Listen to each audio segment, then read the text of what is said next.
होळी आणि रंगपंचमीच्या पार्श्वभूमीवर मुंबईत जवळपास 25,000 पोलीस तैनात करण्यात आलेत।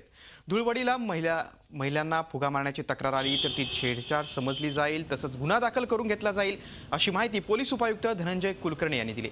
तसंच यंदा मुंबई पोलिसांच्या ट्विटर अकाउंटवर देखील तक्रारी स्वीकारल्या जाणार आहेत। पोलिसांच्या ट्विटरवर घटनेची पूर्ण माहिती तसंच फोटो अपलोड केला तर संबंधित महिलेला तत्काळ मदत केली जाईल। तसंच पोलिसांनी प्रत्येक पोलीस स्टेशनमध्ये गुड मॉर्निंग स्क्वॉड लॉन्च केलंय। शहरात बुधवारी सकाळपासून ते गुरुवारी रात्रीपर्यंत हे स्क्वॉड पेट्रोलिंग करेल अशी माहिती कुलकर्णी यांनी दिली। मुंबईतल्या सुरक्षेचा आढावा घेतला आमच्या प्रतिनिधी दीपाली जगताप पाटील यांनी। आज रंगपंचमीच्या पार्श्वभूमीवर सुरक्षेसाठी जवळपास 25,000 मुंबई पोलीस शहरामध्ये तैनात असणार आहेत। त्यानुसारच जर कोणत्याही मुलीची किंवा महिलेची फुगे मारल्याची जर तक्रार आली तर ती छेडछाड समजली जाईल असं देखील मुंबई पोलिसांनी स्पष्ट केलंय।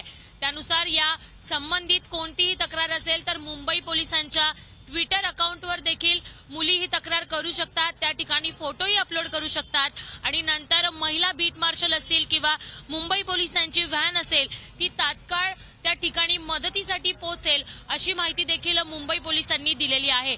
त्यानंतर या आजच्या घटनेच्या पार्श्वभूमीवर प्रत्येक पोलीस स्टेशनमध्ये गुड मॉर्निंग स्क्वॉड देखील तयार करण्यात आलेला आहे, जो गोपनीय असेल आणि साध्या वेशामध्ये शहरामध्ये जागोजागी सुरक्षा पुरवेल।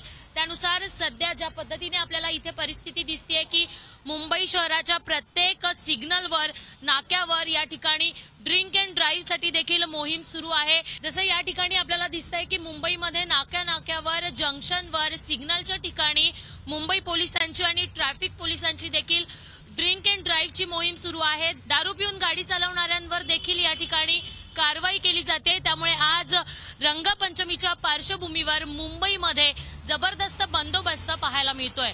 व्हिडिओ जर्नलिस्ट सुमेश भालेरावसह दीपाली जगताप पाटील, झी मीडिया, मुंबई।